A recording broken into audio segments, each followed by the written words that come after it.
Elementos básicos de la vida cristiana, tomo 3. Prefacio.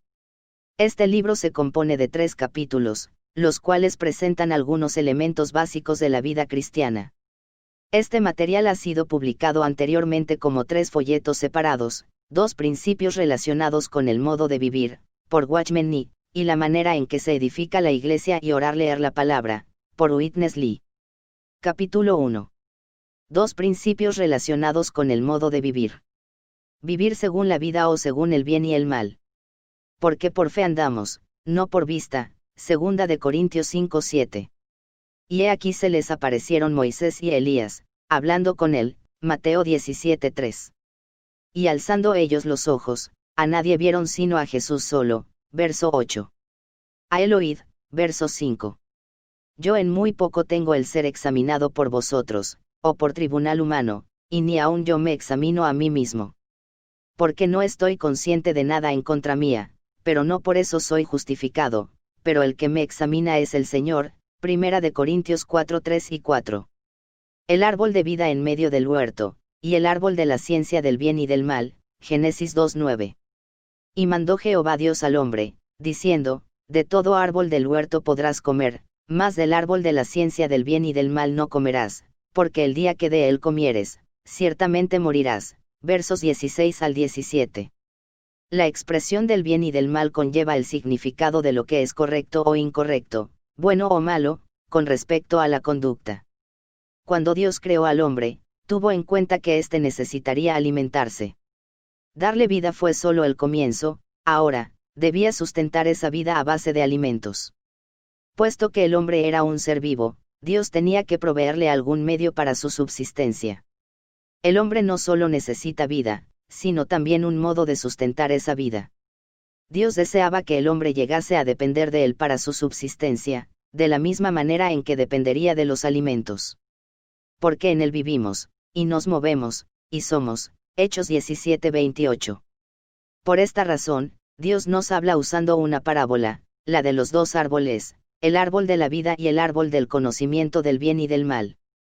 Estos 2 árboles nos muestran en figura que el hombre puede vivir por 2 tipos de alimento, o por la vida, o por el conocimiento del bien y el mal. Muchas personas han leído acerca de los 2 árboles en Génesis 2, pero quisiéramos recalcar que estos 2 árboles fueron colocados allí para mostrarnos que los hombres, y en particular los cristianos, pueden vivir regidos por 2 principios diferentes, a saber, el principio del bien y del mal, o el principio de la vida divina. Algunos cristianos toman el conocimiento de lo bueno y lo malo como la norma de su vida, mientras que otros toman como su norma la vida divina. Quisiéramos examinar delante de Dios estos 2 principios que rigen la vida del hombre. ¿Qué significa que una persona viva según el principio del bien y del mal? ¿En qué consiste vivir conforme a la vida divina? Muchas personas solo son gobernadas por el principio del árbol del conocimiento del bien y el mal, otras se guían por el principio del árbol de la vida, y aún otras viven regidas por ambos principios. La palabra de Dios nos dice que el que coma del árbol del conocimiento del bien y del mal ciertamente morirá, y que el que coma del árbol de la vida vivirá. Dios también nos muestra que todo el que viva por el conocimiento del bien y del mal, no podrá vivir delante de él. Si alguien quiere vivir siempre delante de Dios, entonces necesita saber lo que significa comer del fruto del árbol de la vida. 2 principios relacionados con la vida cristiana. Quisiera añadir otro principio relacionado con el modo de vivir, el principio del pecado. Podemos decir que todos los seres humanos viven conforme a cualquiera de estos 3 principios, viven gobernados por el pecado, o viven gobernados por el conocimiento de lo bueno y lo malo, o viven guiados por la vida divina. ¿Qué significa esto? Es muy sencillo. Muchas personas viven en la tierra siguiendo la concupiscencia de su carne. Son hijos de ira, llevados por la corriente de este mundo, y viven y se conducen según los espíritus malignos que operan en su corazón. Por lo tanto, el principio por el cual viven es el principio del pecado, Efesios 2:1 al 3. En esta ocasión no hablaremos de este principio, porque creo que ya muchos entre nosotros lo hemos dejado. Lo que estudiaremos hoy no está relacionado con el principio del pecado. Los 2 árboles representan 2 principios que rigen la manera en que vivimos. Hay algunas personas que, después de llegar a ser cristianas, se rigen por el principio de escoger entre lo bueno y lo malo, mientras que otras son gobernadas por el principio de la vida. Al hablar de este asunto, doy por sentado que ya hemos dejado atrás el principio del pecado y que ahora andamos delante de Dios. Si examinamos un poco este asunto, nos daremos cuenta de que hay personas que viven según el principio del bien y del mal, es decir, según lo que es bueno o malo con respecto a la conducta. Recordemos que la vida cristiana no consiste en saber escoger entre el bien y el mal, ni en conducirse según ciertas normas de conducta, sino en ser guiados por la vida divina. El cristianismo se relaciona con la vida de Dios, no con el bien y el mal, y se centra en dicha vida, no en discernir entre lo bueno y lo malo. Tenemos muchos hermanos y hermanas jóvenes entre nosotros.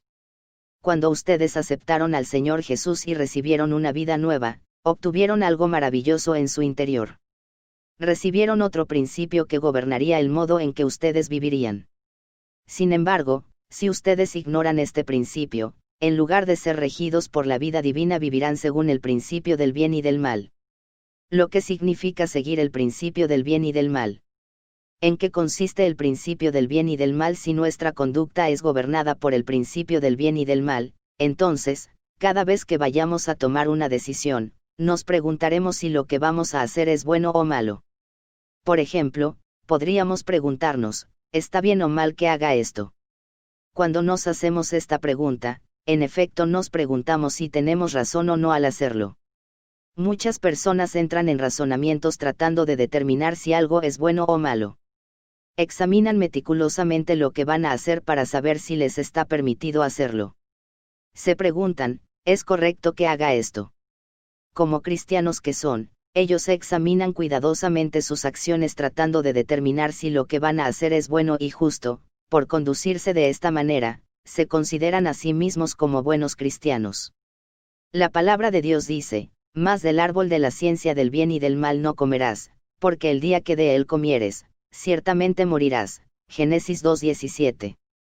La práctica que mencionamos anteriormente no es otra cosa que discernir entre el bien y el mal, no es nada más que decidir hacer o no hacer ciertas cosas, decidimos hacer lo bueno y rechazamos hacer lo malo. No obstante, esto es ajeno a la vida cristiana. El cristianismo no tiene preceptos externos de lo que es bueno y malo, no tiene normas establecidas.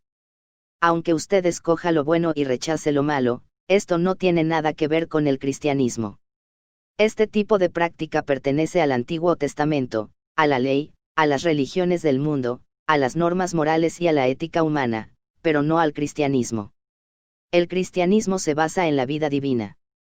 ¿En qué consiste el cristianismo? Primeramente tiene que ver con la vida de Dios, y no con el hecho de preguntarnos si algo es bueno o malo. La vida cristiana consiste en consultar con la vida divina que está en nosotros cada vez que vayamos a hacer algo. ¿Qué nos dice la nueva vida que Dios nos ha dado? Es muy extraño que muchos solo presten atención a una norma externa, la norma de lo que es bueno y malo. Pero Dios no nos ha dado una norma externa. El cristianismo no cuenta con otros 10 mandamientos, no nos conduce a un nuevo Sinaí. Ni nos da una nueva serie de reglas o preceptos de harás esto o no harás aquello. La vida cristiana no nos exige que determinemos si lo que vamos a hacer es bueno o malo. Antes bien, se trata de que en cualquier cosa que vayamos a emprender, estemos atentos a la vida divina que está en nosotros, la cual reacciona y nos habla interiormente. Si nos sentimos tranquilos en nuestro interior, si sentimos que la vida de Dios está fluyendo internamente, si nos sentimos firmes interiormente y percibimos la unción, entonces sabemos que tenemos la aprobación de la vida divina. Muchas veces, cierta acción puede parecer buena y loable ante los hombres, pero, contrario a lo que esperamos, la vida en nuestro interior comienza a enfriarse y a retraerse. Debemos recordar que la palabra de Dios dice que la vida cristiana se basa en la vida que reside en nuestro interior, y no en una norma externa que define lo que es bueno o malo. Muchas personas mundanas, que aún no han sido salvas, viven según la norma de vida más elevada que pueden alcanzar, el principio de escoger entre lo bueno y lo malo. No obstante, si nosotros como cristianos vivimos según este mismo principio, en nada nos diferenciamos de la gente del mundo. Los cristianos y los incrédulos difieren en el sentido de que los cristianos no se rigen por una norma ética ni por una ley externa. Lo que nos preocupa no es la moralidad ni los conceptos del hombre. No tratamos de determinar si algo es bueno o malo según el criterio y las opiniones humanas. En lugar de ello, nos hacemos esta pregunta: ¿qué dice al respecto la vida que mora en mi interior? Si sentimos que la vida divina en nuestro interior se fortalece y se activa, entonces podemos proceder, pero si percibimos que ésta se enfría y se retrae, debemos detenernos. El principio por el cual nos regimos opera dentro de nosotros, y no afuera. Este es el único y verdadero principio por el que debemos guiarnos, todo otro principio es falso. Quizás otros digan que es correcto hacer ciertas cosas y tal vez yo también tenga el mismo parecer, pero ¿qué nos dice al respecto la vida en nuestro interior? Es posible que la vida divina en nuestro interior no esté de acuerdo. Si aún así llevamos a cabo dicho asunto, no recibiremos recompensa alguna, y si no lo hacemos, no debemos sentirnos avergonzados, pues simplemente hemos dejado de acatar normas externas a nosotros. Solo podemos determinar que algo es correcto cuando el Espíritu de Dios nos lo confirma en nuestro interior. Si sentimos que la vida divina fluye en nuestro interior, sabemos que lo que vamos a hacer es correcto, pero, si no tenemos este sentir, se trata de algo incorrecto. Lo que determina si algo es bueno o malo, correcto o incorrecto, no es una norma externa a nosotros, sino la vida que está en nuestro interior. La norma de la vida divina es más elevada que la norma de procurar hacer el bien. Una vez que tengamos claro este asunto, nos daremos cuenta de que no solo debemos repudiar todo lo malo, sino también todo aquello que aparentemente sea bueno. Los cristianos solo deben hacer lo que provenga de la vida divina. Así que, podemos ver que existen cosas malas, cosas buenas y también cosas que provienen de la vida divina. No estamos diciendo que los cristianos solo deban hacer lo bueno y todo lo que provenga de la vida divina, sino que ellos no deben hacer cosas buenas ni malas. Dios dijo: «Mas del árbol de la ciencia del bien y del mal no comerás, porque el día que de él comieres, ciertamente morirás». Observemos que el bien y el mal se presentan aquí como un solo camino, mientras que la vida se presenta como otro camino. Por consiguiente, los cristianos no solo deben rechazar el mal, sino que también deben rechazar el bien, ya que existe una norma que está muy por encima de la norma del bien, a saber, la norma de la vida divina. Aunque ya he contado esta experiencia a muchos hermanos jóvenes, quisiera contarla de nuevo. Cuando empecé a servir al Señor, procuraba diligentemente evitar todo lo malo y hacer todo lo que fuera bueno. A los ojos de los hombres, parecía gozar de un progreso espléndido en lo tocante a evitar el mal y hacer el bien. Sin embargo, surgió un problema. Puesto que yo me había propuesto hacer lo bueno y evitar lo malo, quería tener claro si algo era correcto o incorrecto antes de actuar. En ese entonces servía con otro hermano que era 2 años mayor que yo, con quien siempre estaba en desacuerdo. Las diferencias que había entre nosotros no tenían que ver con asuntos personales, sino con asuntos relacionados con la obra, y nuestras discusiones eran públicas. Con frecuencia me decía a mí mismo: lo que propone hacer ese hermano está mal, si él insiste en hacerlo así, protestaré. Sin embargo, no importa cuánto protestara yo, él nunca accedía. Su único argumento consistía en que él era 2 años mayor que yo. Este era un hecho que no podía refutar. Si bien no podía refutar este argumento, interiormente seguía en desacuerdo. Le presenté mi caso a una hermana anciana que tenía mucha experiencia en asuntos espirituales, y le pedí que juzgara la situación. Le pregunté: ¿quién tiene la razón, él o yo? En lugar de contestar si era él o era yo quien tenía la razón, me respondió mirándome fijamente a los ojos: debes hacer lo que él te diga. Yo quedé bastante insatisfecho con su respuesta y pensé: si yo tengo razón, ¿por qué no puede reconocer ella que es así? Y si estoy equivocado, ¿por qué no me lo dice? ¿Por qué me dice que haga lo que él dice? Así que le pedí que me diera una explicación. Ella respondió: porque en el Señor, el menor debe someterse al mayor. Le dije: pero en el Señor, si el menor tiene la razón y el mayor está equivocado, debe el menor aún someterse al mayor. En aquel entonces yo era estudiante de secundaria y, como no había aprendido nada en cuanto a la disciplina, di rienda suelta a mi enojo.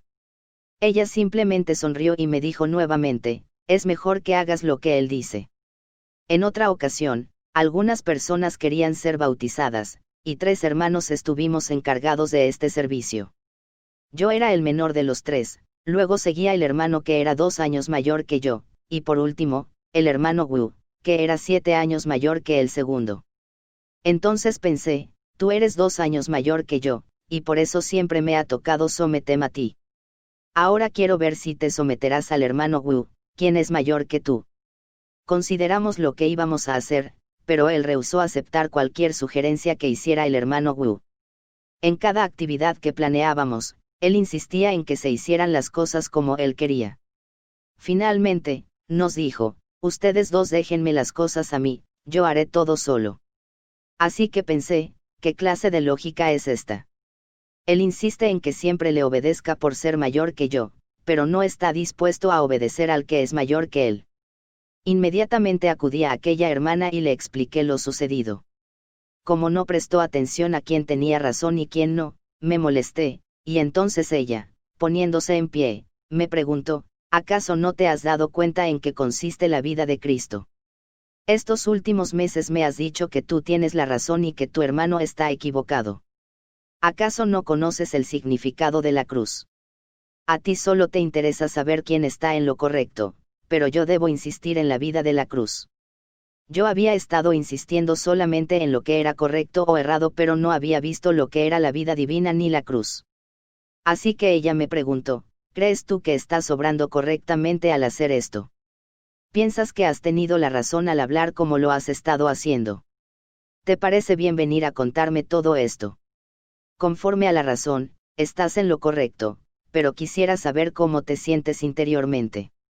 ¿Cuál es tu sentir interior? Tuve que admitir que aunque yo tenía la razón desde el punto de vista humano, estaba equivocado desde la perspectiva de la vida interior. La norma de la vida cristiana emite su veredicto no solo sobre lo malo, sino también sobre lo que es bueno y correcto. Muchas cosas son buenas según el criterio humano, pero la norma divina las declara incorrectas porque carecen de la vida divina. En aquella ocasión, recibí esta luz por primera vez. Desde entonces comencé a preguntarme si la vida que llevaba delante de Dios estaba regida por el principio de la vida o por el principio de elegir entre lo bueno y lo malo. Comencé a preguntarme, ¿estoy haciendo esto simplemente porque es correcto? La clave de todo lo que hemos venido diciendo es la siguiente: aunque los demás digan que algo está bien y aunque nosotros mismos pensemos que es correcto, debemos preguntarnos, ¿se hace más fuerte el sentir de la vida del Señor en nosotros o se desvanece? Al comenzar a llevar a cabo dicha acción, ¿sentimos la unción o nos sentimos oprimidos? Mientras realizamos tal acción, tenemos un sentir cada vez más definido de que estamos avanzando en la debida dirección o hay algo que nos dice que nos estamos desviando. Recuerden que la vida divina no actúa basándose en normas externas de lo que es bueno o malo. Debemos tomar nuestras decisiones basándonos en el sentir de vida o muerte que tengamos. Debemos prestar atención a si la vida divina dentro de nosotros aumenta o disminuye. Ningún cristiano debe hacer algo simplemente porque sea bueno y correcto. Debemos consultar con el Señor, quien mora en nosotros. ¿Cuál es el sentir que Él nos da? Nos sentimos gozosos interiormente al hacer aquello. Tenemos el gozo y la paz que provienen del Espíritu. Esto es lo que ha de determinar el rumbo que hemos de seguir en nuestra senda espiritual. Mientras estuve de visita en Honolulu, un hermano que se hospedaba allí conmigo criticaba constantemente todo lo que se hacía en ese lugar. Él había sido pastor y era un buen predicador, y sabía que Honolulu tenía mucho que ofrecer espiritualmente, sin embargo, estaba en desacuerdo con muchas cosas. Cada vez que nos encontrábamos, me decía que el lugar de donde él venía era mucho mejor que Honolulu. Durante los 2 o 3 meses que estuvimos allí, sus críticas sobrepasaron las de todos los demás. Un día se excedió y entonces le pregunté, si le parece que Honolulu no es un buen lugar, ¿no sería mejor que se fuera? ¿Por qué sigue aquí? Él, entonces, señalando su corazón, dijo, la razón yace aquí, mi corazón no quiere irse. Cada vez que me dispongo a marcharme, pierdo la paz en mi corazón. En cierta ocasión me ausenté por 2 semanas, pero tuve que pedir que me permitieran regresar. Le dije, hermano, ha visto que hay dos líneas de conducta, una determinada por la vida y la otra por lo que considera bueno o malo. Él respondió, he tratado de abandonar este lugar ya 3 veces, pero cada vez que intento irme, algo me lo impide interiormente. Siento en mi interior que las cosas no se hacen bien aquí, pero también siento que no es correcto que me vaya. Dios le había mostrado que si él había de recibir ayuda espiritual, tenía que quedarse en ese lugar para tener un encuentro con Dios. Este caso nos permite ver que no se trata de lo que nosotros podamos concebir como bueno o malo. Al contrario, Dios usa su vida para dirigir a sus hijos. Los factores externos no deben regir nuestras decisiones. El más grave error que cometen los hijos de Dios es el de determinar si algo es bueno o malo basándose en lo que ven. Muchas personas juzgan algo como bueno o malo según la manera en que fueron criados o basándose en la experiencia que han acumulado con los años y, por eso, no saben lo que es verdaderamente bueno o malo. Recordemos que la vida cristiana se basa en la vida divina que reside en nuestro interior. Muchas personas, al relacionarse con Dios, solamente se guían por factores externos y, basándose en ellos, determinan si algo está bien o mal. Sin embargo, ser guiados por la vida es algo totalmente distinto. Solo aquellos que viven por la vida divina saben lo que esta es. Espero que todos podamos ver este asunto delante de Dios. Ningún cristiano debe intentar determinar si algo es bueno o malo independientemente de la vida divina. Todo aquello que incremente la vida interior es correcto, y todo lo que la haga disminuir es incorrecto. No debemos determinar si algo es bueno o malo basándonos en normas externas. Recuerdo haber ido a cierto lugar donde había un grupo de hermanos que laboraban muy eficazmente. Dios verdaderamente los estaba usando. Si ustedes me preguntaran si la obra que ellos realizaban era perfecta o no, yo respondería que había muchas cosas que se podían mejorar. Un día, ellos me pidieron con mucha humildad que les hiciera notar cualquier cosa que yo considerara incorrecta, y entonces les hice algunas observaciones. En varias ocasiones me pidieron que les ayudara de esta manera, pero no cambiaron nada. No me molestó esto. En absoluto. Solo una persona insensata se molestaría, pero no alguien que conoce a Dios. Yo solo podía hacerles notar algunas cosas externas que necesitaban mejorar, pero no podía ver lo que Dios estaba haciendo en su interior. Yo no me atrevería a aconsejarle a Dios qué hacer en las vidas de ellos. En otro lugar que visité, los hermanos no predicaban el Evangelio. Ellos comentaron este asunto conmigo y me preguntaron si yo pensaba que debían hacerlo. Les respondí, en términos doctrinales, ciertamente deberíamos predicar el Evangelio. Ellos me informaron que estaban de acuerdo, pero que lo sorprendente era que Dios no les había suministrado la vida para hacerlo. Aquellos que conocen a Dios saben que lo único que pueden hacer es ponerse a un lado y guardar silencio, ya que la senda que deben seguir es su misma vida, y no la senda de escoger entre lo bueno y lo malo. La diferencia entre estos dos principios es enorme. Hermanos y hermanas, el contraste que vemos aquí es muy marcado. A muchas personas solo les interesa saber si lo que van a hacer es bueno o malo. Pero nosotros no debemos actuar basándonos en si algo está bien o mal. Lo único que debemos preguntarnos es si la vida divina que está en nosotros crece o mengua.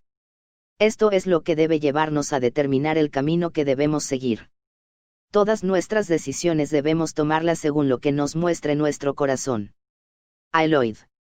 En el monte de la transfiguración estaban presentes Moisés, quien representaba la norma moral externa, y Elías, quien representaba la norma humana externa, Mt 17:3. Todos sabemos que Moisés representa la ley y que Elías representa a los profetas. Así que la norma de la ley estaba allí, y también la norma de los profetas. En el Antiguo Testamento, la ley y los profetas fueron el medio que Dios usó para hablar, pero aquí fueron silenciados por Dios. Dios le dijo a Pedro, este es mi Hijo, el amado. Eloyd, verso 5. La norma que hoy rige la vida cristiana ya no es la ley ni los profetas, sino Cristo mismo, el Cristo que mora en nuestro interior. Por tanto, lo que importa no es si tenemos la razón o no, sino que la vida divina nos dé o no su aprobación. A menudo, para nuestra sorpresa, percibimos que la vida interior desaprueba lo que nosotros aprobábamos. Cuando esto ocurre, no podemos seguir insistiendo en lo que a nosotros nos parece bien. La vida divina debe ser satisfecha. Recuerdo el caso de dos hermanos, ambos cristianos, que tenían un arrozal. Los arrozales requieren mucha agua. El terreno de ellos estaba en una colina, y había otros cultivos en un nivel más bajo. En el calor del día ellos acarreaban agua para regar sus cultivos, y en la noche se iban a descansar. Una noche mientras dormían, el vecino que tenía su campo contiguo al de ellos en la parte baja, cavó un hoyo en el canal de irrigación de estos hermanos para que el agua drenara a su campo. A la mañana siguiente, los hermanos vieron lo sucedido, pero no dijeron nada. Nuevamente llenaron de agua sus canales de riego, y a la mañana siguiente vieron que se había drenado otra vez el agua de su campo. Aún así, no hubo ninguna protesta. Como eran cristianos, ellos pensaban que debían sufrir el agravio en silencio. El ardid de los vecinos se repitió 7 noches consecutivas. Algunos les sugirieron que vigilaran su campo por la noche para prender al ladrón y golpearlo. Ellos no respondieron una palabra al respecto y simplemente siguieron soportando el agravio debido a que eran cristianos. Uno pensaría que un cristiano que permita ser ultrajado así sin pronunciar queja alguna, debería estar rebosando de gozo, sintiéndose muy alegre y victorioso, incluso después de haber acarreado el agua cada día para que más tarde se la robaran.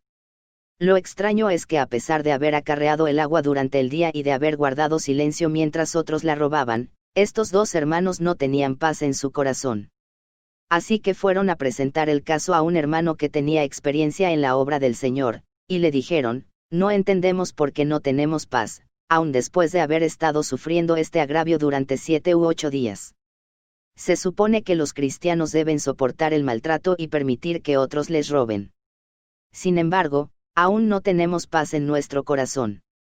Este hermano, que tenía mucha experiencia, les respondió, la razón es que no han hecho todo lo que deben hacer, ni han soportado todo lo que deben soportar.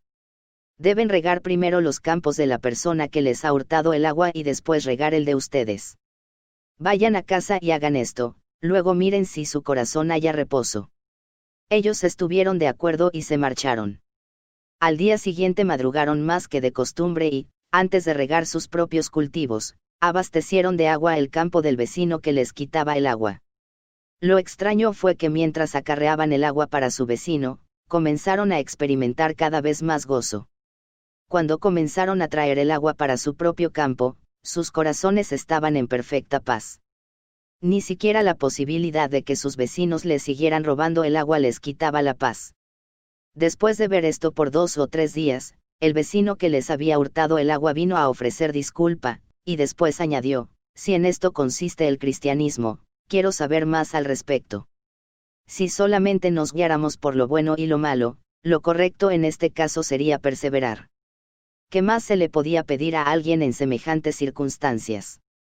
Estos hermanos habían pasado todo el día acarreando agua, y no en un clima agradable sino bajo un intenso calor.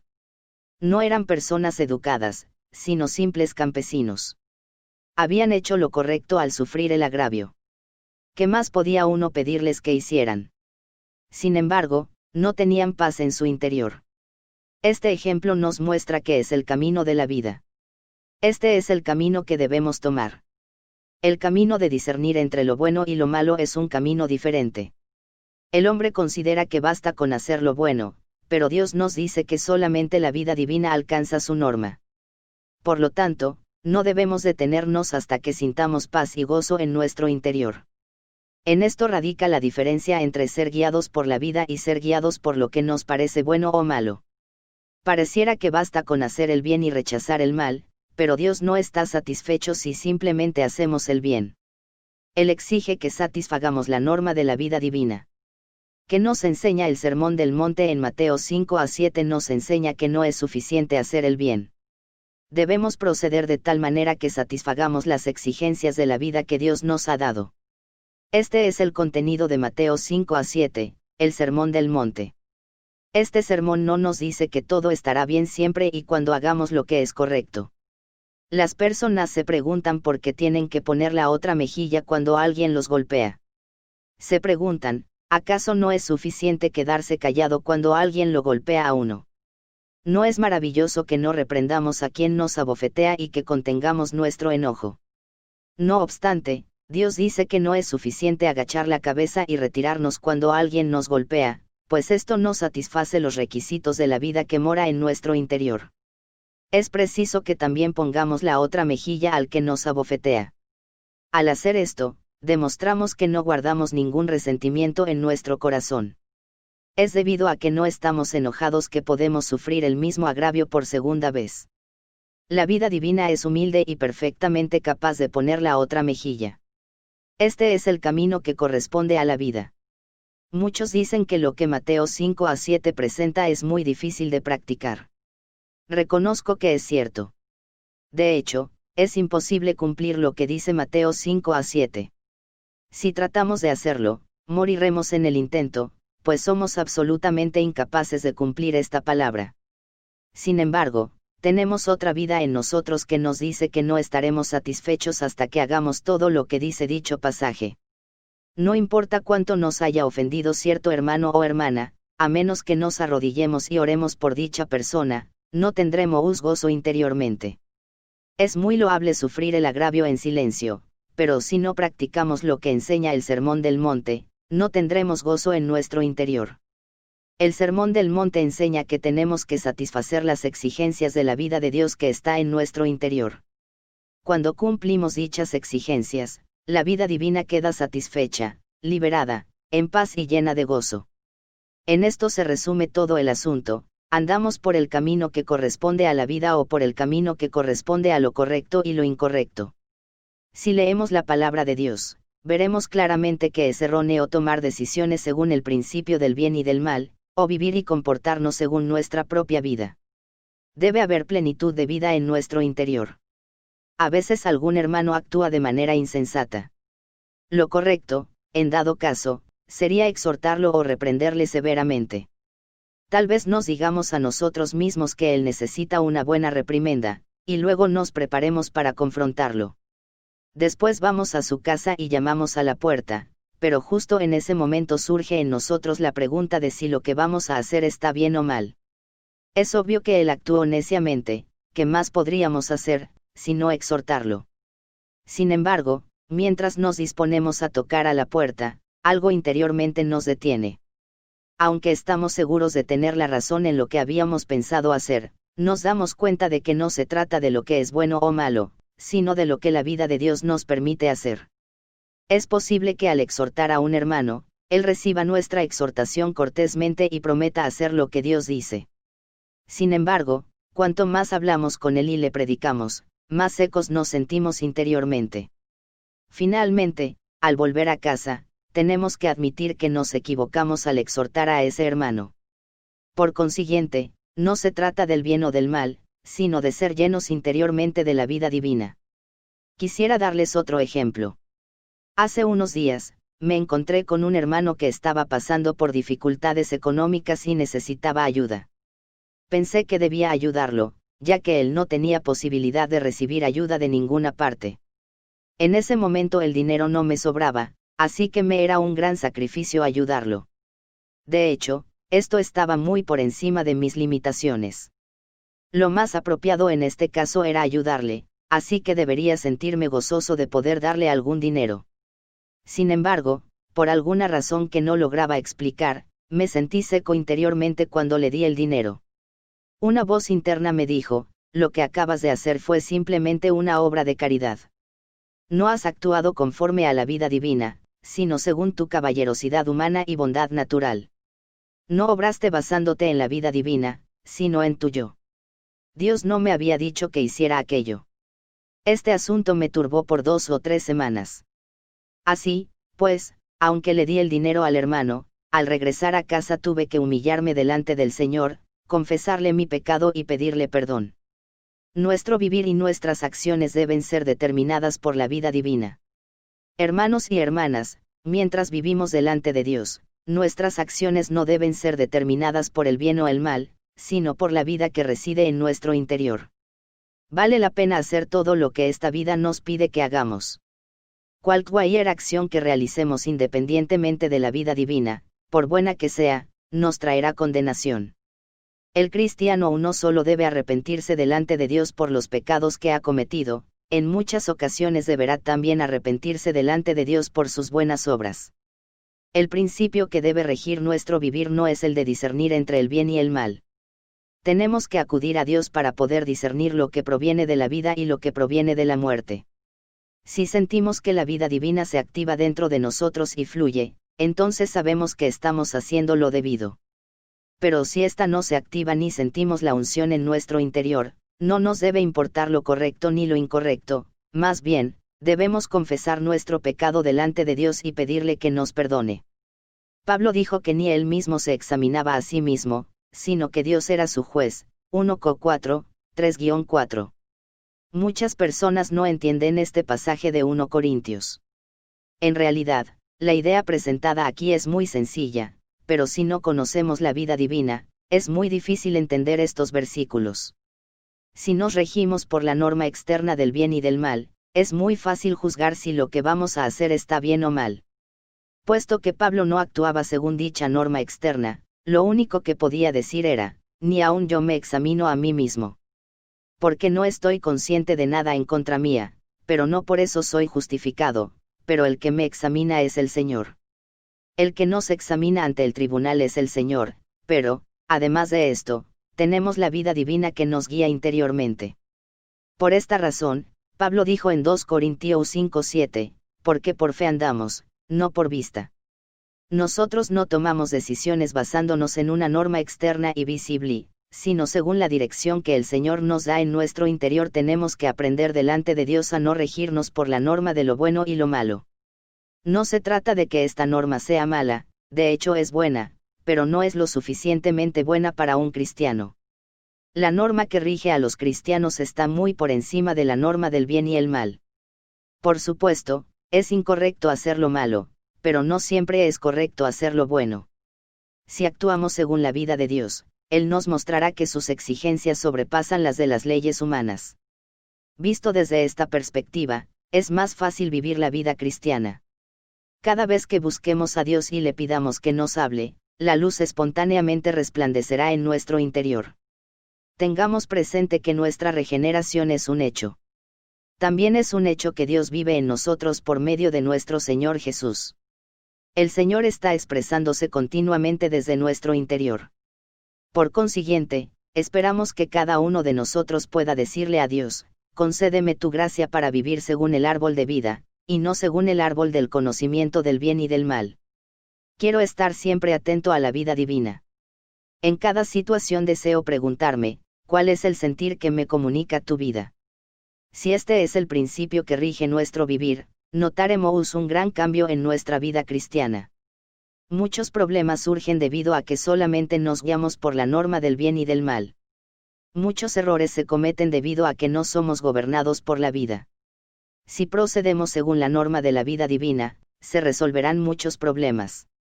Oración. Señor, estamos delante de ti, suplicándote que nos hables una vez más. Estamos vacíos interiormente y no podemos hacer nada.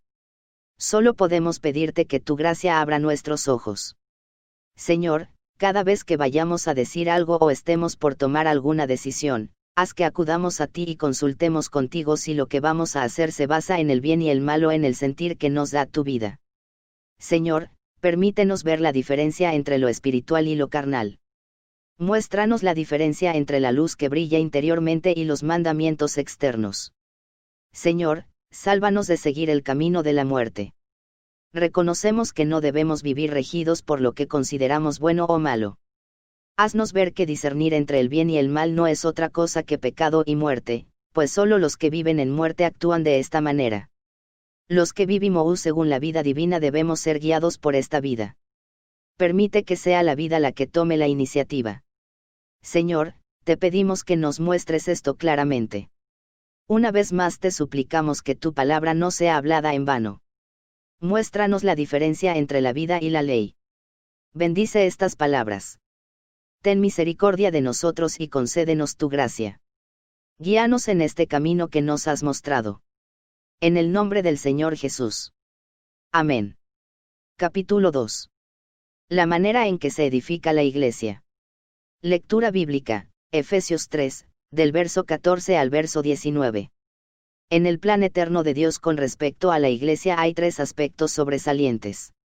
Primero, la Iglesia debe tener la filiación a fin de expresar a Dios. Segundo, es por medio de la Iglesia que Satanás será derrotado y avergonzado, y finalmente, es por medio de la Iglesia que Cristo reunirá todas las cosas bajo él mismo como cabeza. El plan de Dios consiste en que la Iglesia obtenga su vida en plenitud. La filiación no consiste solamente en nacer, sino en crecer en la vida divina hasta llegar a la madurez. Para ello, es preciso que Dios se forje en nosotros y nos haga no solo sus hijos, sino sus herederos, aquellos que heredan todo lo que Él es y todo lo que Él tiene, a fin de que lo expresemos. Entonces, por medio de esta vida, todas las cosas serán reunidas en Cristo como cabeza. Primero vemos el aspecto de la vida, y luego, la edificación. El propósito de la edificación es ponernos a todos en el debido orden orgánico, de modo que estemos bajo Cristo como cabeza. Es a medida que somos edificados en vida que Dios puede avergonzar a su enemigo. Solo entonces puede Dios dar a conocer su multiforme sabiduría a los principados y potestades en los lugares celestiales. Fue con este propósito que Dios creó el universo, el cual incluye los cielos y la tierra. El objeto central en su creación es el hombre, a quien Él creó como un vaso para que lo contuviera. La intención de Dios era depositarse en este hombre como su vida y su todo, a fin de tener muchos hijos. Todos sabemos que el Hijo es quien hereda todo lo que el Padre tiene. Todo lo que el Padre es y tiene será impartido en sus hijos. Primero, Dios nos creó, y luego, nos engendró por medio de la regeneración. Al crearnos, Dios nos dio la existencia, y al engendrarnos, Él mismo se impartió en nosotros como nuestra vida. Con este propósito, Dios nos creó de modo que tuviéramos un espíritu humano. El espíritu humano funciona como el filamento de una bombilla. Sin el filamento, la bombilla no puede recibir la electricidad. La bombilla debe tener el filamento adentro a fin de recibir la electricidad, y es este mismo filamento el que hace posible que la bombilla pueda expresar la electricidad. Además, la bombilla tiene una forma externa, así como nuestro cuerpo también es nuestra forma externa. Dentro de nuestro cuerpo está el espíritu, así como dentro de la bombilla se encuentra el filamento, el cual tiene la capacidad de recibir, contener y expresar la electricidad. Nosotros somos recipientes que Dios hizo, por tanto, Dios a propósito creó un espíritu en nosotros para que pudiéramos recibirlo a Él, contenerlo y expresarlo. Dios en Cristo como Espíritu Santo se extiende desde nuestro espíritu hacia todas las partes de nuestro ser. Dios no lleva a cabo su obra de afuera hacia adentro, sino que a partir del espíritu del hombre, Él mismo se extiende hacia afuera, a fin de empapar y saturar todas las partes internas del hombre. Él saturará la conciencia y la mente, la parte emotiva, la voluntad y, finalmente, todo nuestro ser. Cuando Dios entró en nuestro espíritu, experimentamos un nacimiento en la vida divina, y a medida que Él se extienda de nuestro espíritu a todo nuestro ser, lograremos crecer en la vida divina hasta la plena madurez. Incluso nuestro cuerpo será transfigurado cuando alcancemos la plena filiación. Es por medio de esto que todos seremos puestos en orden como un hombre corporativo que está sometido a Cristo mismo, quien es la cabeza. En este hombre corporativo, Dios en Cristo es la cabeza, y nosotros los hijos somos el cuerpo que ha sido puesto en orden bajo su autoridad. Entonces, por medio de este cuerpo, Cristo reunirá todas las cosas bajo él mismo como cabeza. No obstante, debemos ver la astucia del enemigo al distraer al hombre y alejarlo del propósito eterno de Dios. Sobre la tierra hoy existen tres clases de pueblos: los gentiles, que son los incrédulos; los judíos, que son el pueblo escogido de Dios; y los cristianos, que son los miembros de la Iglesia. El enemigo Satanás ha logrado distraer a estos tres pueblos y alejarlos de la economía de Dios. Para que el hombre pudiera existir, Dios preparó muchas cosas materiales, incluyendo la comida, el agua, el vestido, la vivienda y muchas otras cosas. Pero hoy, todos los incrédulos se encuentran distraídos con estas cosas materiales. Ellos están totalmente ocupados prestándole atención a la comida, al albergue y a la ropa, así como a las demás cosas materiales que corresponden a su estilo de vida. Todos los gentiles se encuentran distraídos de la meta de Dios a causa de las cosas materiales, ellos sienten una inmensa atracción por estas cosas. Todos ellos, sean grandes o pequeños, sean pobres o ricos, se han distraído completamente con las cosas materiales que Dios preparó para que subsistieran con miras a que pudieran cumplir su propósito. Todas estas cosas materiales simplemente debían ser usadas por el hombre para cumplir el propósito de Dios, pero Satanás las utilizó para distraer a los incrédulos de dicho propósito. En el Antiguo Testamento, Dios le dio al pueblo judío cierto conocimiento espiritual, revelándole su ley y voluntad, con el deseo de que las Escrituras pudieran ayudarles a conocer el plan que Dios hizo en Cristo. Sin embargo, Satanás incluso utilizó el Antiguo Testamento para distraer al pueblo judío y alejarlos de Cristo. Si leemos cuidadosamente los 4 evangelios, encontramos un ejemplo muy claro de cómo los escribas y fariseos fueron distraídos de Cristo con las mismas Escrituras. En Juan 5, 39-40, el Señor les dijo: escudriñáis las Escrituras, porque a vosotros os parece que en ellas tenéis la vida eterna, y ellas son las que dan testimonio de mí. Pero no queréis venir a mí para que tengáis vida. El enemigo, en su astucia, los distrajo con las Escrituras e hizo que se apartaran de Cristo. Así que, no solamente los gentiles fueron distraídos del propósito eterno de Dios, sino también los judíos, el pueblo escogido de Dios. Cuando leemos el Nuevo Testamento, observamos algo más. Satanás también usó las doctrinas del Nuevo Testamento y todos los dones que Dios dio, para hacer que las personas quitaran su mirada de Cristo y se centraran en los así llamados dones y enseñanzas. Si observamos la situación, nos daremos cuenta de que todo lo que Dios preparó y dio para el cumplimiento de su economía, fue utilizado por el enemigo para distraer completamente a las personas de la economía de Dios.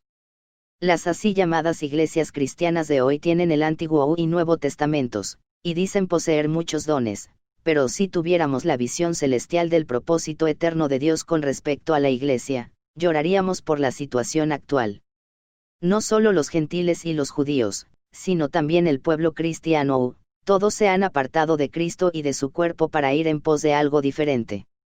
Aún el cristianismo fundamentalista, que se apega más a las Escrituras, lo único que nos dice es que Dios nos amó y envió a su Hijo para que muriera en la cruz y nos salvara del infierno. Si creemos en Él, seremos salvos, nuestros pecados serán perdonados y un día iremos al cielo. En cierto sentido, esto es correcto, pero, ¿alguna vez escuchó un mensaje que le dijera que Dios desea forjarse en usted mediante Cristo como el Espíritu, a fin de que Cristo sea expresado por medio de su cuerpo y así Él pueda reunir todo el universo bajo Cristo como cabeza? Este concepto ni siquiera se escucha en el cristianismo fundamentalista, que se apega más a las Escrituras. Lo único que la mayoría de los cristianos saben es que Dios nos ama, y que si creemos en Él, algún día, después que muramos, moraremos con Él en los cielos. Esto verdaderamente es deplorable. Algunos cristianos que no están satisfechos con esto, procuran las manifestaciones de los dones para demostrar que Dios es poderoso. Aún así, ellos desatienden al pensamiento central de Dios. No pienso ellos jamás hayan recibido la visión de la economía de Dios. Estoy consciente de que necesitamos comida, agua, vivienda, trabajo y un medio de transporte, pero nuestra vida no debe centrarse en torno a estas cosas. Al contrario, estas cosas existen por causa de nosotros. Si buscamos el reino de Dios y su justicia, Dios nos proveerá todo lo necesario. Mt 6, 31-33. Todas estas cosas deben servirnos a nosotros, y nosotros debemos servir al propósito de Dios. Después de muchos años de experiencia, podemos testificar que si nos ocupamos del propósito de Dios, Dios suplirá nuestras necesidades. Él es muy fiel con respecto a este asunto. Si nos ocupamos de sus intereses, Él se ocupará de nosotros. Asimismo, las Escrituras y los dones nos han sido dados para el cumplimiento de la economía de Dios. Todas las enseñanzas y los ministerios deben servir al propósito de Dios. En Efesios, la epístola que más nos habla de la Iglesia, no se mencionan las cosas materiales, ni el conocimiento ni los dones. En el 4º capítulo, los dones mencionados son las personas dotadas, tal como los apóstoles, profetas, evangelistas, y los pastores y maestros. Aquí no se mencionan las lenguas, las sanidades ni ninguno de los así llamados dones espirituales. Este libro no habla de cosas materiales, ni del conocimiento ni de los dones, sino de las riquezas inescrutables de Cristo, quien es el Espíritu. Este no es un Cristo externo a nosotros, sino un Cristo que experimentamos subjetivamente, ya que Él hace su hogar en nosotros. Efesios 3:17 dice, para que Cristo haga su hogar en vuestros corazones por medio de la fe. Él debe ser nuestra vida, y nosotros debemos ser su hogar. No es nuestro cuerpo el que ha de ser su hogar, sino nuestro corazón. El corazón se compone de todas las partes del alma y de una parte del espíritu, a saber, la conciencia. Por tanto, el corazón incluye la mente, la parte emotiva y la voluntad, más la conciencia. Cristo ahora está en nuestro espíritu, pero lo que Él busca es hacer su hogar en nuestro corazón. Entonces, corporativamente seremos llenos hasta la medida de toda la plenitud de Dios. Lo más importante no son las cosas materiales, ni el conocimiento, ni los dones ni las manifestaciones externas, sino la plenitud de Dios. En el capítulo 1 de Efesios se menciona el sellar del Espíritu Santo, v13. El Espíritu Santo fue puesto en nosotros como un sello. Esto no es algo externo, sino interno. Luego, en el capítulo 2, vemos que el nuevo hombre fue creado por Cristo y en Cristo, v15. Cristo creó en sí mismo, de los judíos y gentiles, un solo y nuevo hombre. La Iglesia es una entidad que procede totalmente de Cristo, así como Eva provino de Adán. Ella era parte de Adán y fue tomada de Adán. El nuevo hombre, que es la Iglesia, es parte de Cristo y es tomado de él. El capítulo 3 nos habla de las riquezas de Cristo, quien hará su hogar en nuestro corazón. Luego, el capítulo 4 nos muestra cómo crecer al experimentar las riquezas inescrutables de Cristo, mencionadas en el capítulo 3. Por medio de estas experiencias llegaremos hasta la medida de la estatura de la plenitud de Cristo. De esta forma no seremos zarandeados por todo viento de doctrina o enseñanza. Observen que Pablo no dijo por todo viento de herejía, sino por todo viento de enseñanza. Nosotros no seremos zarandeados por vientos de diferentes enseñanzas, sino que creceremos en todo en Cristo. Entonces recibiremos algo de Cristo como la cabeza para compartir con otros, y la iglesia será edificada. Después que fui salvo, al igual que muchos otros cristianos, tenía gran apetito por conocimiento bíblico. En aquel tiempo conocí un grupo de creyentes que hacía énfasis en el conocimiento de la Biblia, y pasé mucho tiempo con ellos procurando el conocimiento de las Escrituras. 6 o 7 años después, hubo un movimiento en el norte de China llamado el Movimiento de la Gracia Espiritual. Este movimiento fue tan prevaleciente que en pocos años conmocionó todo el norte de China. Miles de personas fueron salvas, y hubo muchas manifestaciones de lenguas, milagros y señales. Yo estuve con ellos y estudié la situación, pero al final, el Señor me hizo ver claramente que ellos jamás edificarían el cuerpo de Cristo de esa manera. El cuerpo de Cristo no puede ser edificado con el conocimiento, tampoco puede ser edificado con los dones, ni con las así llamadas manifestaciones sobrenaturales. En aquel tiempo yo no entendía claramente el libro de Efesios, pero a través de la experiencia el Señor me dejó ver claramente que la iglesia solamente puede ser edificada con Cristo como nuestra vida. Lo único que puede edificar la iglesia es que experimentemos a Cristo, y no el conocimiento ni los dones. El conocimiento y los dones en cierto modo son útiles, pero la iglesia jamás podrá ser edificada con estas cosas. La iglesia tiene que ser edificada con Cristo mismo. En este libro que trata sobre la iglesia no se mencionan los dones ni el conocimiento, sino únicamente las inescrutables riquezas de Cristo, quien desea hacer su hogar en nuestro corazón. En el Nuevo Testamento encontramos cierta base con respecto a los dones y el conocimiento, y con respecto a los milagros y señales, pero el cuerpo de Cristo es edificado principalmente con Cristo mismo como nuestra vida. En cierto sentido, reconozco que requerimos del conocimiento y de los dones, sin embargo, muchos cristianos nunca admitirían que necesitan experimentar a Cristo subjetivamente. Este es el problema. Yo entiendo que ellos necesitan un poco de medicina, pero ellos jamás reconocerían su necesidad de alimento sólido. Desde que usted se hizo cristiano, ¿Cuántos mensajes ha oído acerca de experimentar a Cristo subjetivamente? No obstante, casi todos los capítulos del libro de Efesios trata de este asunto. Hoy, muchos cristianos dicen que el libro de Efesios es el libro que más se concentra en el tema de la Iglesia, sin embargo, no prestan atención a la clave, que consiste en experimentar a Cristo de forma subjetiva. Sin esto, no podemos tener la realidad de la Iglesia. El libro de Efesios es el corazón de las Escrituras, y a su vez, el corazón de este libro es el capítulo 3, a saber, los versículos del 16 al 19. Examinemos nuevamente estos versículos, comenzando con el versículo 14, para que obtengamos una visión más clara. El apóstol comienza diciendo, por esta causa. ¿A cuál causa se refiere? Por supuesto, a la misma causa que él ya mencionó en los capítulos y versículos previos, esto es, que Dios planeó y predestinó que la Iglesia obtuviera la filiación a fin de que Dios sea expresado, que él dé a conocer su sabiduría al enemigo, y que él reúna todas las cosas bajo una sola cabeza en Cristo. Así que, después de esto, Pablo dice, por esta causa doblo mis rodillas ante el Padre, de quien toma nombre toda familia en los cielos y en la tierra, para que os dé, conforme a las riquezas de su gloria, el ser fortalecidos con poder en el hombre interior por su espíritu. Pablo doblaba sus rodillas por causa del propósito eterno de Dios, para que Dios diera a los santos el ser fortalecidos en el hombre interior. El hombre interior, nuestro espíritu humano que fue regenerado y en el cual mora Cristo, necesita ser fortalecido.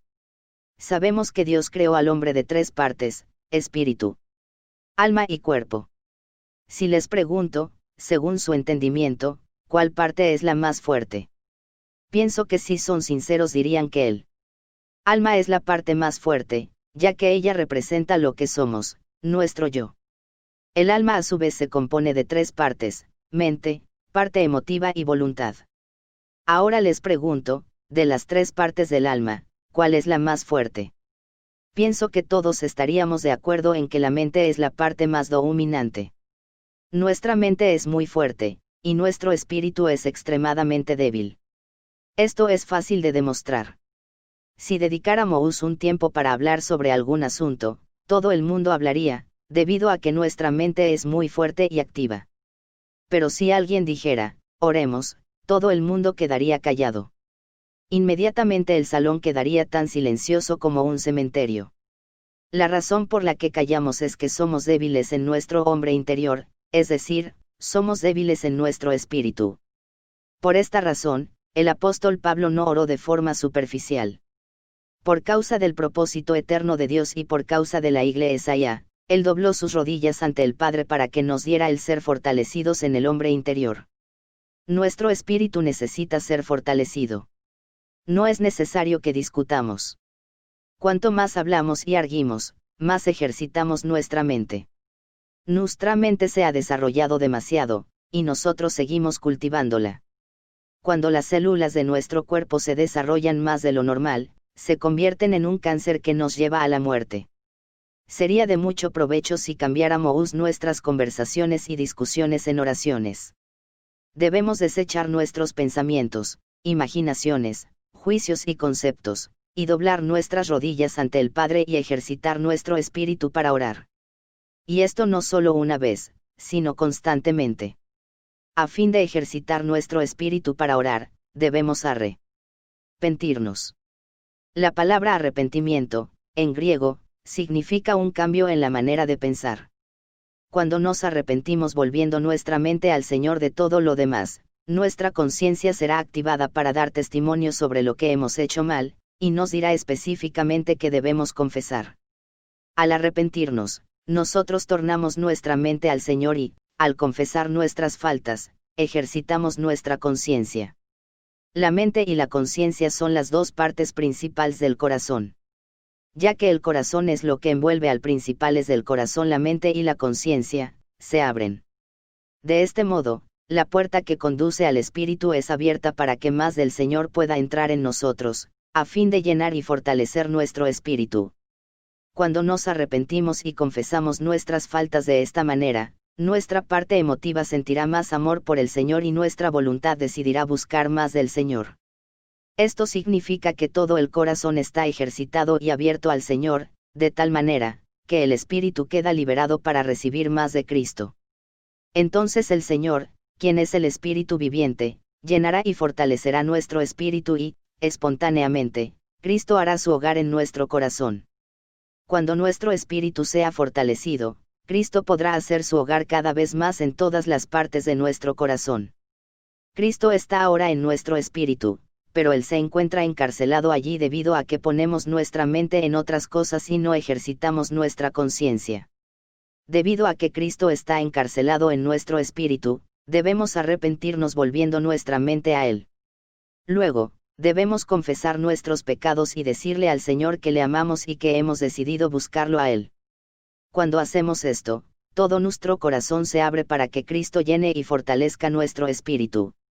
Así, a partir de nuestro espíritu, Él se extenderá y hará su hogar en nuestro corazón.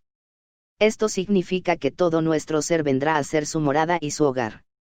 El apóstol entonces añade, para que Cristo haga su hogar en vuestros corazones por medio de la fe, a fin de que, arraigados y cimentados en amor, seáis plenamente capaces de comprender con todos los santos la profundidad, y de conocer el amor de Cristo, cual sea la anchura, la longitud, la altura y que excede a todo conocimiento, para que seáis llenos hasta la medida de toda la plenitud de Dios. Versos 17 a 19. En el versículo 17, las palabras arraigados y cimentados son muy significativas. Ser arraigado significa crecer en vida, y ser cimentado significa ser edificados. Así que, estas dos palabras indican que nosotros debemos crecer y ser edificados. Tenemos que ser arraigados y cimentados en amor a fin de ser plenamente capaces de comprender, no solo sino con todos los santos, corporativamente, cuál sea la anchura, la longitud, la altura y la profundidad. Esto quiere decir que cuando Cristo esté haciendo su hogar en nuestros corazones, nosotros estaremos unidos a todos los santos. Nosotros jamás podremos ser edificados mediante el conocimiento. Cuanto más conocimiento acumulemos, más discusiones y divisiones tendremos. Pero cuando Cristo esté haciendo su hogar en nosotros, no nos hay en ti y rezará el conocimiento, ni las divisiones ni ninguna otra cosa. Lo único que diremos será, oh Señor, ten misericordia de mí, estoy escaso de ti. Estoy lleno de conocimiento y tengo muy poco de ti. Incluso, es posible que tenga muchos dones, pero carezco de ti. Cuando Cristo logre hacer su hogar en nuestros corazones. Esto es, cuando Él logre ocupar cada una de las partes internas de nuestro ser, nosotros podremos ser edificados con todos los santos. Entonces ya no seremos meros individuos, sino que habremos sido edificados corporativamente con todos los santos para comprender cuán inconmensurable es Cristo. ¿Qué tan ancha es la anchura? ¿Cuán larga es la longitud? ¿Cuán alta es la altura? ¿Cuán profunda es la profundidad? Estas son las dimensiones de Cristo. Cristo es la anchura, la longitud, la altura y la profundidad. Él es inconmensurable e ilimitado. Debemos percatarnos de las inescrutables riquezas de Cristo y ser llenos hasta la medida de toda la plenitud de Dios. Nosotros no debemos llenarnos de cosas materiales, de conocimiento bíblico ni de los así llamados dones espirituales, sino que debemos ser llenos de Dios mismo. Él es el único que puede hacer del cuerpo de Cristo una realidad. De lo contrario, aunque hablemos de la vida del cuerpo, no tendremos la realidad del mismo. La realidad de la vida del cuerpo es la experiencia subjetiva que tenemos del Cristo que mora en nosotros. Todos deberíamos arrodillarnos y orar leer estos versículos hasta que la visión celestial no sea revelada. Repito que no se trata de cosas externas, como lo son el conocimiento, los dones y las señales, se trata absolutamente de experimentar subjetivamente al Cristo que mora en nosotros. El hombre interior necesita ser fortalecido para que Cristo pueda hacer su hogar en nuestros corazones, a fin de que seamos llenos interiormente hasta la medida de toda la plenitud de Dios. A medida que tengamos estas experiencias internas del Cristo que mora en nosotros, podremos ser edificados con todos los santos. Al llegar al capítulo 4, vemos que el primer versículo usa la palabra pues, lo cual indica que lo que el escritor va a decir, se basa en lo que ya dijo.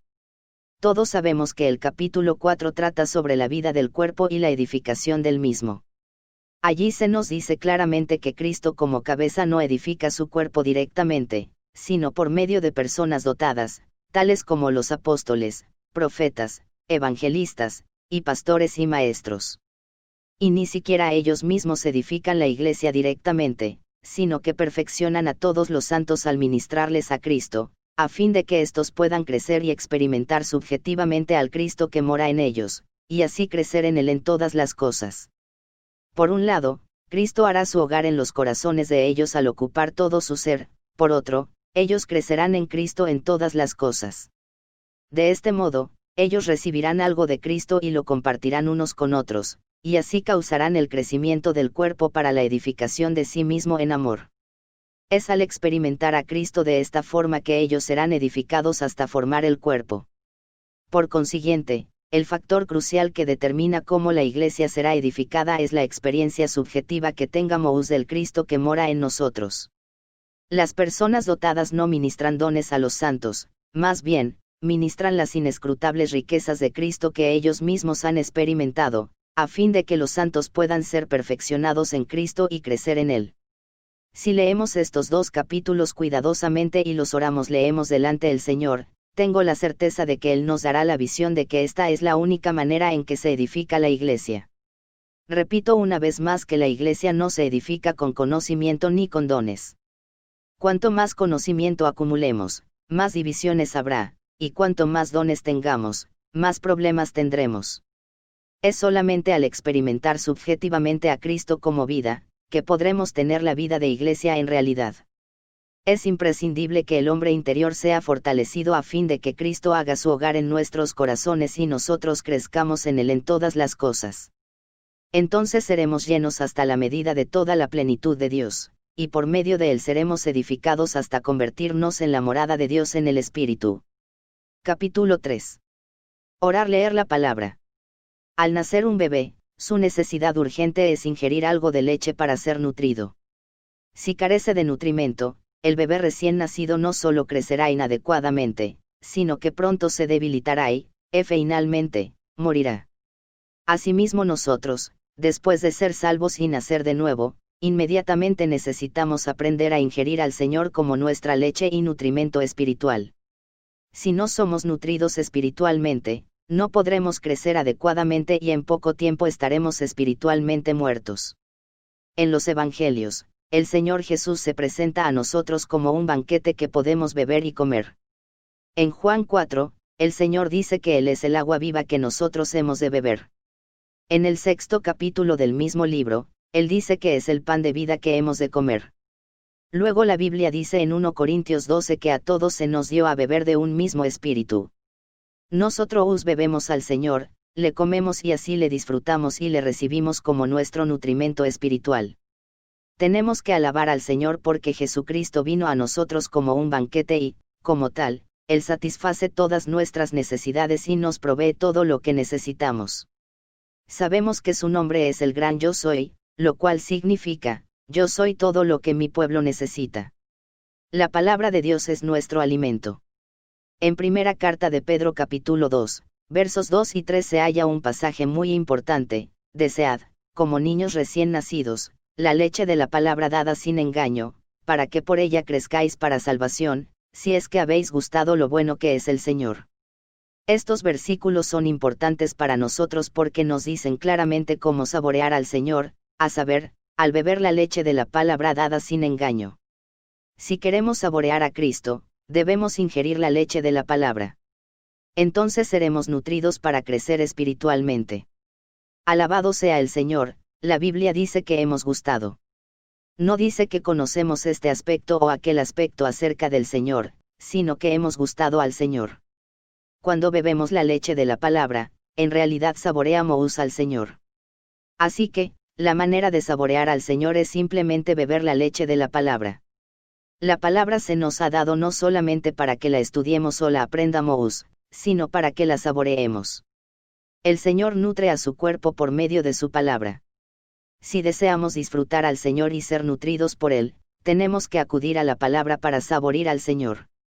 Sin embargo, la mayoría de nosotros tiene el concepto de que la Biblia es un libro de enseñanzas, un libro lleno de doctrinas. Por eso, acudimos a la palabra con la intención de entender y saber algo. En toda nuestra vida cristiana, ¿cuánto de la palabra hemos ingerido como alimento para nutrir nuestro espíritu? Debemos contestar francamente que la mayoría de nosotros ha ingerido muy poco. No debemos leer la Biblia solo para aprenderla y entenderla. La Biblia no es el árbol del conocimiento, es el árbol de la vida. Si tomamos la palabra de Dios como el árbol del conocimiento, empleamos mal la Biblia, porque 2 Corintios 3:6 nos dice que la letra mata. Nunca debemos tomar la Biblia como un mero texto, sino como un libro de vida. Todos los cristianos saben que la palabra de Dios cumple la función de revelarnos a Dios. Aunque tal declaración es cierta, esta no es su función principal. La principal función que la Biblia cumple es impartir en nosotros a Dios como vida y nutrimento de vida. La Biblia no solo nos da conocimiento acerca de Dios y de su amor, sino que nos imparte a Dios mismo. Cuando leamos la Biblia, no deberíamos limitarnos a procurar conocerla ni entenderla, sino que debemos ingerir la esencia de Dios, así como ingerimos nuestros alimentos. Entonces, como alimento, esta sustancia será asimilada en nuestro propio ser. En 1 Timoteo 4:6 dice que somos nutridos con las palabras de la fe. Sin duda hemos leído este versículo muchas veces. Pero hemos notado la palabra nutridos. Alabado sea el Señor. El concepto del apóstol Pablo era que la palabra de Dios es alimento para nutrir a los hijos de Dios. Nosotros también debemos tener el mismo entendimiento con respecto a la palabra de Dios. No debemos considerarla solo como conocimiento, sino como alimento para nutrirnos y abastecernos siempre. En 1 Timoteo 1:10 se habla de las cosas que son contrarias a la sana enseñanza. La palabra de Dios no solamente consiste de sólidas doctrinas que nuestras mentes entienden, sino de sanas enseñanzas que traen vida. La palabra griega traducida sana equivale a la palabra castellana higiénica. La higiene está relacionada con la salud. Debemos obtener más que palabras ortodoxas, debemos recibir las palabras sanas que nos nutren y nos abastecen. Las Escrituras contienen por lo menos 3 ejemplos de personas que comían la palabra de Dios. El primero es Jeremías, quien dijo, fueron halladas tus palabras, y yo las comí. Y 15:16a. Comer algo no es simplemente recibirlo, sino asimilarlo. Asimilar algo es recibirlo en nuestro interior, digerirlo y hacer que forme parte de nuestro ser. El segundo ejemplo de uno que comía la palabra de Dios se halla en el libro de Ezequiel, donde el profeta Ezequiel comió la palabra de Dios, 3:1-3. Luego en Apocalipsis 10 leemos que el apóstol Juan también comió la palabra de Dios. Jeremías dijo, tu palabra me fue por gozo y por alegría de mi corazón, y 15:16b. Esto es una especie de disfrute o deleite. La palabra, después que la comemos, se convierte en gozo y también en regocijo. La palabra de Dios es un disfrute, después que la ingerimos y la asimilamos en nuestro propio ser, se convierte en nuestro gozo interno y en el regocijo que manifestamos. David dijo, cuán dulces son a mi paladar tus palabras. Más que la miel a mi boca, Sal 119:103.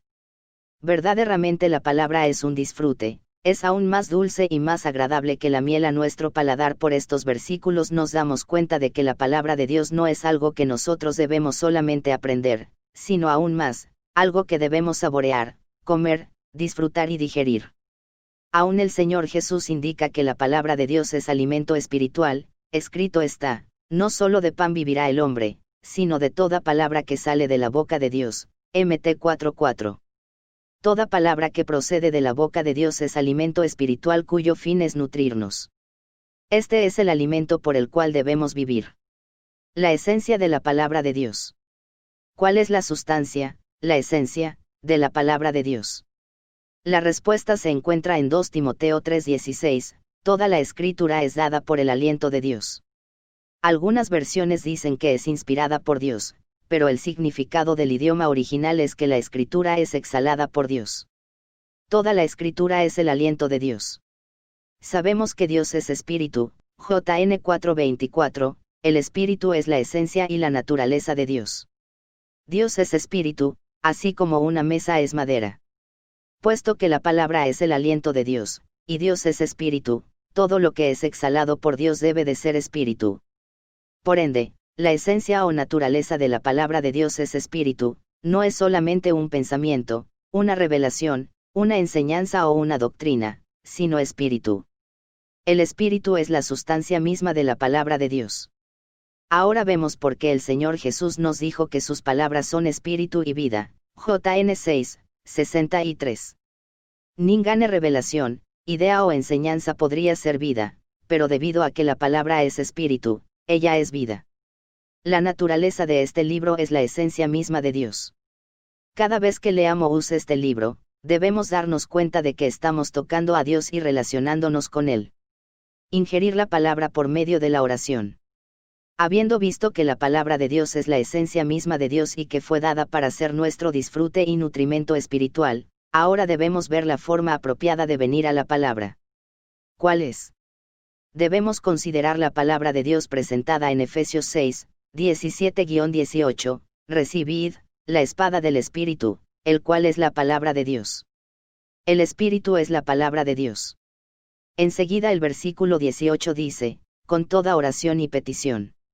Entonces leemos los versículos juntos, recibid la espada del Espíritu, el cual es la palabra de Dios, con toda oración y petición. Según este pasaje, ¿en qué forma debemos recibir la palabra de Dios? Con toda oración y petición. A esto lo llamamos orar-leer. Nuevamente, es menester repetirlo, debemos ingerir la palabra de Dios por medio de toda oración. ¿Cómo orar-leer? Sencillamente abra la Biblia y lea unos pocos versículos en la mañana y en la noche. No es necesario que usted ejercite la mente esforzándose por utilizar las palabras adecuadas al orar, ni tampoco es necesario que reflexione mucho sobre lo que lee. Solo ore con las mismas palabras que lee, en cada página y en cada versículo se halla una oración viviente. No es necesario que cierre sus ojos cuando esté orando leyendo. Mantenga su mirada fija en la palabra mientras ore. En los 66 libros de la Biblia, no podemos encontrar ni un solo versículo que diga que debemos cerrar nuestros ojos para orar, pero sí hay un versículo que nos dice que Jesús levantó los ojos al cielo, diciendo, Padre. JN 17:1. Él estaba mirando al cielo mientras oraba. No queremos discutir de una manera doctrinal, pero debemos darnos cuenta de que no es necesario cerrar nuestros ojos cuando oramos. Es mejor que cerremos nuestra mente. Por ejemplo, al orar leer Gálatas 2:20 simplemente mire usted la página impresa, donde dice, con Cristo estoy juntamente crucificado. Luego teniendo su mirada fija en la palabra y orando desde lo más profundo de su ser, diga, alabado sea el Señor, con Cristo estoy juntamente crucificado. Aleluya. Con Cristo crucificado. Amén. Estoy. Oh Señor, estoy crucificado. Alabado sea el Señor. Con Cristo crucificado. Amén. Con Cristo estoy juntamente crucificado. Aleluya. Amén. Y ya. Amén. Y ya.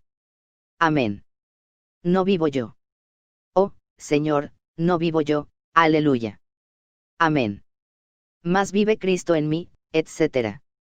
Después usted quizás lea Juan 10:10, yo he venido para que tengan vida. Luego, con su mirada puesta en la Biblia, puede orar, yo he venido. Amén. Yo he venido. Aleluya. Yo he venido para que tengan vida. Alabado sea el Señor. Para que tengan vida. Aleluya. Vida. Amén. Vida. Oh, Señor, vida. No es preciso que usted redacte unas frases o componga una oración. Solo órele a la palabra. Ore las palabras de la Biblia tal como se hallan escritas. Finalmente, usted verá que toda la Biblia es un libro de oración. Puede abrir la Biblia en cualquier página y empezar a orar con cualquier pasaje de la palabra. La Biblia es el libro sagrado. Toda palabra que procede de la boca de Dios es sin par, ni lo mejor que hay en el mundo puede comparársele. El mundo solo posee palabras proferidas por seres humanos, pero la Biblia contiene la palabra de Dios. Cada palabra de este libro es la palabra de Dios. Aunque usted no entienda cierto pasaje, todavía será nutrido al orar leerlo, porque realmente Dios mismo está en su palabra, es decir, la palabra de Dios es su propio aliento. No es necesario explicar la palabra ni exponer sobre ella, simplemente ore valiéndose de la palabra. Olvídese de leer, de escudriñar, de entender y de aprender la palabra, usted debe orar leer la palabra. Entonces con el tiempo realmente la entenderá. Si pone esto en práctica, ingerirá algo tan nutritivo y fortificante que siempre le fortalecerá y vivificará. Quizás usted conozca bien todo el libro de Romanos, pero aún hoy, necesita orar leer 1 o 2 versículos de él. Aunque sepamos todo acerca del alimento, aún así debemos tomar algún alimento diariamente. A pesar de lo que sepamos acerca del alimento, de todos modos debemos comerlo. Saber es una cosa, pero comer es otra. No solo debemos conocer el alimento, sino que debemos comerlo. ¿Cuántas veces ha leído el Evangelio de Juan? Quizás lo haya leído más de 50 veces. Pero ¿cuánto de ese libro ha sido ingerido como su alimento y su disfrute? Saber, entender y aún recitar el Evangelio de Juan es una cosa, pero ingerirlo, comerlo o disfrutarlo poco a poco, es otra cosa. Usted puede haber sido cristiano por muchos años, pero no importa cuánto tiempo haya sido cristiano o cuántas veces haya leído este libro, no solo debe leerlo, sino que debe orar leerlo. Debe comerlo, participar de él y disfrutarlo día a día. Orar leer con otros.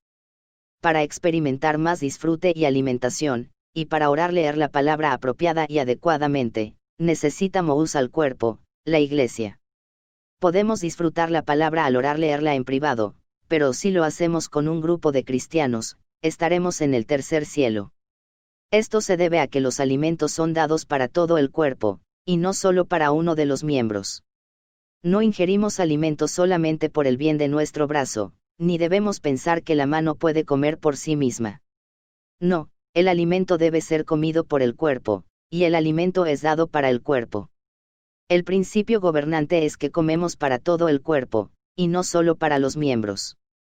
Por lo tanto, la mejor manera de orar leer es hacerlo con otros miembros del cuerpo. Usted se beneficiará al orar leer solo, pero verá la diferencia cuando se junte con otros hermanos y hermanas. Cuando nos reunimos para orar leer con otros hermanos y hermanas, hay 4 palabras que debemos recordar: rápido, breve, genuino y fresco. Primero necesitamos orar rápida y espontáneamente, sin vacilar. Si somos rápidos para orar, no tendremos tiempo para pensar o reflexionar mucho. Además, nuestras oraciones deben ser breves, porque para hacer oraciones largas tendríamos que componerlas.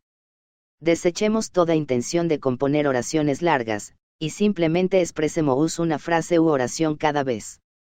Hagámoslo rápida y brevemente. También debemos ser auténticos, sin fingir. Digamos algo de una manera genuina. Finalmente, nuestras oraciones deben ser frescas, y no viejas. La mejor manera de hacer oraciones frescas es no orar con nuestras propias palabras, sino con las palabras de la Biblia. Cada porción y cada línea de este libro pueden ser usadas como una oración, y será la oración más fresca.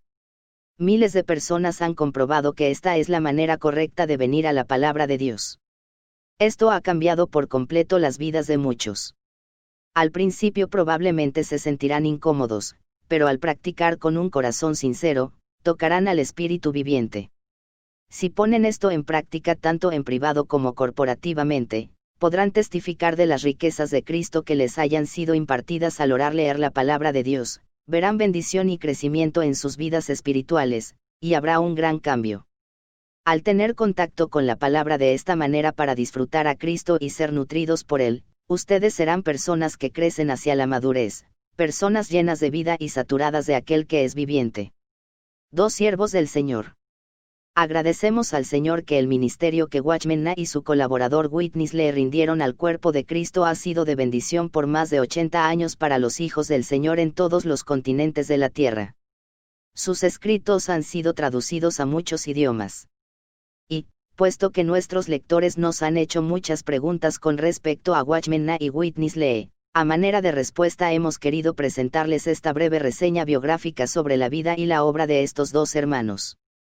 Watchman Nee recibió a Cristo a los 17 años de edad. Su ministerio es muy conocido entre los creyentes de todo el mundo que buscan más del Señor. Sus escritos han sido de gran ayuda para muchos de ellos, especialmente en lo concerniente a la vida espiritual y a la relación que existe entre Cristo y sus creyentes. No obstante, no muchos conocen otro aspecto de igual importancia en su ministerio, en el cual se enfatiza la práctica de la vida de iglesia y la edificación del cuerpo de Cristo. De hecho, el hermano Na es autor de muchos libros, tanto acerca de la vida cristiana como acerca de la vida de iglesia. Hasta el final de sus días, Watchman Na fue un don dado por el Señor para mostrarnos la revelación hallada en la palabra de Dios. Después de padecer sufrimientos durante 20 años en una prisión en China, a la que estuvo confinado a causa de su fe en el Señor, nuestro hermano murió en 1972 como un fiel testigo de Jesucristo. Witness Lee fue el colaborador más cercano que tuvo Watchman Na y el que le mereció mayor confianza. En 1925, a los 19 años de edad, Witness Lee experimentó una dinámica regeneración espiritual y se consagró al Dios vivo a fin de servirle. A partir de entonces, se dedicó a estudiar la Biblia intensivamente. En los primeros 7 años de su vida cristiana fue grandemente influenciado por la Asamblea de los Hermanos de Plymouth. Después, conoció a Watchman Na y durante los siguientes 17 años, hasta 1949, fue colaborador del hermano Na en China. Durante la Segunda Guerra Mundial, cuando Japón invadió a China, Witness Lee fue encarcelado por los japoneses y sufrió por causa de su fiel servicio al Señor. El ministerio y la obra de estos dos siervos del Señor trajo un gran avivamiento entre los cristianos de China, resultando en la propagación del Evangelio por todo el país, así como en la edificación de cientos de iglesias. En 1949 Watchman Na congregó a todos los colaboradores que servían con él en China y, en tal ocasión, encargó a Witness Lee la continuación del ministerio más allá de las fronteras de China continental, en la isla de Taiwán. En los años que siguieron, la bendición de Dios sobre la obra en Taiwán y el sudeste de Asia hizo que se establecieran más de 100 iglesias en esa región. A comienzos de 1960, Witness Lee fue dirigido por el Señor a radicarse en los Estados Unidos, donde ministró y laboró para el beneficio de los hijos del Señor durante más de 35 años. Vivió en la ciudad de Anaheim, en California, desde 1974 hasta que partió para estar con el Señor en junio de 1997. A lo largo de sus años de servicio en los Estados Unidos, el hermano Lee escribió más de 300 libros. El ministerio de Witness Lee es particularmente beneficioso para aquellos cristianos que buscan más del Señor y anhelan conocer y experimentar más profundamente las inescrutables riquezas de Cristo. Al darnos acceso a la revelación divina contenida en las Escrituras, el ministerio del hermano Lee nos revela la manera de conocer a Cristo con miras a la edificación de la Iglesia, la cual es su cuerpo, la plenitud de aquel que todo lo llena en todo. Todos los creyentes deben participar en el ministerio de edificar el cuerpo de Cristo, a fin de que el cuerpo se edifique a sí mismo en amor. Solo si se lleva a cabo dicha edificación se podrá cumplir el propósito del Señor, y así podremos satisfacer el anhelo de su corazón. Dos siervos del Señor 47. La característica principal del ministerio de ambos hermanos yace en que ellos enseñaron la verdad basados en la palabra pura de la Biblia. A continuación, detallamos brevemente las principales creencias que profesaron Watchman Na y Witness Lee. 1. La Santa Biblia es la revelación divina, completa e infalible, dada por el aliento de Dios y cuyas palabras fueron inspiradas por el Espíritu Santo. 2. Hay un único Dios, a saber, el Dios triuno, el Padre, el Hijo y el Espíritu Santo coexisten simultáneamente y moran el uno en el otro desde la eternidad hasta la eternidad. 3. El Hijo de Dios, quien es Dios mismo, a fin de ser nuestro Redentor y Salvador, se encarnó al hacerse un hombre llamado Jesús, el cual nació de la Virgen María. 4. Jesús, quien es un auténtico ser humano, vivió en la tierra por 33 años y medio con el fin de dar a conocer a Dios el Padre a los hombres.